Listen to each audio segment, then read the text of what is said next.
नमस्कार मंडळी, स्वागत आहे तुम्हा सर्वांचं खानदेशी चव या यूट्यूब चॅनलवर। आज आपण झटपट तयार होणारा पौष्टिक असा पदार्थ बघणार आहोत। अगदी लहान मुलं सुद्धा आवडीने खातील अशी आजची रेसिपी आहे। तर आज आपण बनवणार आहोत मसूर डाळीचा डोसा आणि त्याबरोबर टोमॅटो चटणी।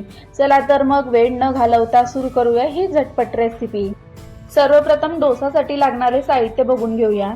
मी इथे 1 कप मसूर डाळ घेतली आहे। त्याचबरोबर 1 ते 1.5 चमचा जिरे घेतले, साधारण 1 इंच आल्याचा तुकडा घेतलाय, 3 हिरव्या मिरच्या, मिरचीचे प्रमाण तुम्ही कमी जास्त करून घेऊ शकता, चवीनुसार मीठ घेतलाय। सर्वप्रथम आपल्याला मसूर डाळ 2 ते 3 पाण्याने स्वच्छ धुवून घ्यायची आहे। डाळ धुवून झाल्यानंतर त्यात 1 कप पाणी घालायचं आहे। आता हे 5 ते 10 मिनिटे भिजत घालायचं आहे। तुम्ही अर्धा तास सुद्धा भिजत घालू शकतात, पण मसूर डाळ भिजायला जास्त वेळ लागत नाही म्हणून मी साधारण 10 मिनिटे भिजत ठेवत आहे। डाळ भिजत आहे तोपर्यंत आपण चटणी तयार करून घेऊया, म्हणजे आपला वेळही वाया जाणार नाही। सर्वप्रथम साहित्य बघून घेऊया।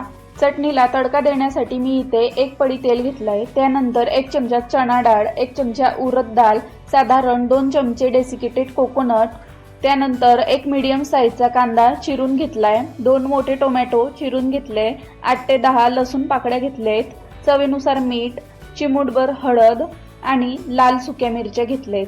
तुमच्याकडे काश्मीरी लाल मिरची असतील तर तुम्ही ते घेऊ शकतात किंवा काश्मीरी लाल तिखट घेऊ शकतात, यामुळे चटणीला खूप छान रंग येतो। सर्वप्रथम एका पॅन मध्ये तेल घ्यायचं आहे, त्यानंतर 1 चमचा चणा डाळ आणि उडद डाळ घालायची आहे। आता हे 2 मिनिटे मस्त तेलात परतून घ्यायचं आहे। त्यानंतर कांदा घालायचा आहे, कांदा देखील सॉफ्ट होईपर्यंत परतून घ्यायचा आहे। कांदा परतून झाल्यानंतर लसूण आणि लाल मिरच्या घालायच्या, त्यानंतर 2 चिरून घेतलेले टोमॅटो घालायचे, नंतर हळद आणि चवीनुसार मीठ घालायचे। आता टोमॅटो सॉफ्ट होईपर्यंत शिजवून घ्यायचा आहे। त्यानंतर यात डेसिकेटेड कोकोनट घालायचं आहे। तुमच्याकडे डेसिकेटेड कोकोनट नसेल तर तुम्ही खोबऱ्याचे तुकडे देखील घालू शकता। सर्व साहित्य 1-2 मिनिटे परतून घ्यायचं आहे। आता हे मिश्रण थंड झाल्यानंतर गरजेनुसार पाणी घालून मिक्सरमध्ये बारीक वाटून घ्यायचं आहे। त्यानंतर मी इथे फोडणी देऊन घेतली आहे। फोडणीसाठी मी 1 पडी तेलात जिरं, मोहरी, हिंग आणि कढीपत्ता घातलेला आहे। फोडणी व्यवस्थित मिक्स करून घ्यायची आहे। खूप छान अशी ही चटणी लागते, तुम्ही नक्की करून बघा। आपली डाळ भिजत आहे तोपर्यंत इथे मस्त छान टोमॅटो चटणी देखील तयार झालेली आहे। आता आपण डाळ वाटून घेऊया। डाळ वाटून घेताना यामध्ये मी 3 ते 4 मिरच्या, अद्रक आणि जिरे घातला आहे।